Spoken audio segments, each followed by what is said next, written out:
আমার প্রাণ প্রিয় দর্শক, দেখতে পাচ্ছেন বিকালের সূর্য, শীতের সূর্য ডুবে যাচ্ছে। এই সেই মাঠ যেখানে বসে দেখা যায় সূর্য ডোবার ইতিহাস। এই সেই মাঠ, যে মাঠ থেকে আপনার শীতের একটা আমেজ পাওয়া যায়। আপনারা দেখতে পাচ্ছেন এই মাঠের এক অংশ বড়বেলার মাঠ। এই মাঠের বিশাল এক রাস্তা, সেই রাস্তার মাঝখানে, রাস্তার সাইড দিয়ে আপনারা দেখতে পাচ্ছেন আম গাছ। শীতের এই আম গাছে এখন মুকুল আসছে। এটা এখান থেকে আপনারা আম খেতে পারবেন। আমের সময় যে কোনো লোক এসে খেতে পারবেন। তার থেকে বড় কথা, আমাদের জন্য এই চারা আম গাছ রোপণ করেছিলেন আমাদের মরহুম প্রাণপ্রিয় কাকা শমশের খলিফা। তিনি এখন আমাদের মাঝে নেই। তিনি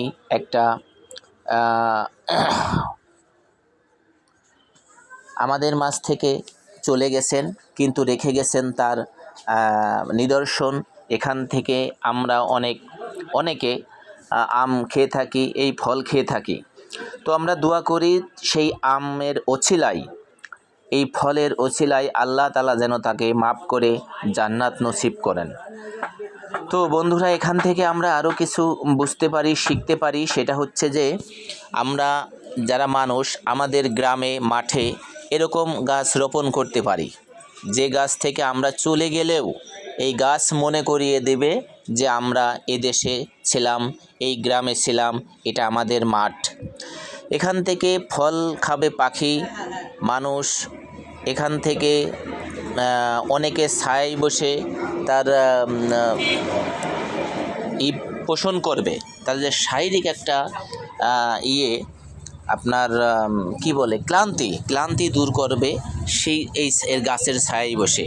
এই গাছটা, আর আপনারা জানেন এই গাছটা হচ্ছে আমাদের শ্বাস প্রশ্বাসে সহায়তা করে, আমাদের বন্ধু হিসেবে কাজ করে, প্রকৃতির নিয়ম অনুযায়ী আমাদের বন্ধু হিসেবে কাজ করে।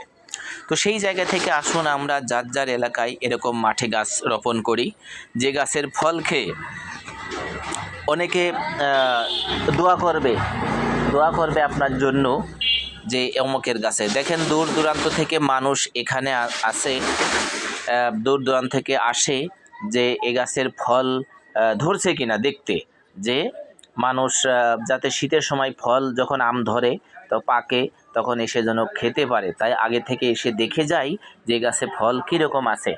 তো আল্লাহর রহমতে এ গাছের ফল মানুষেই খায়। সেই ক্ষেত্রে এখানে আল্লাহ কোনো অংশে কম দেন না, ভালো ফল দেন। যাই হোক, ধন্যবাদ আপনাদের সবাইকে, ধন্যবাদ।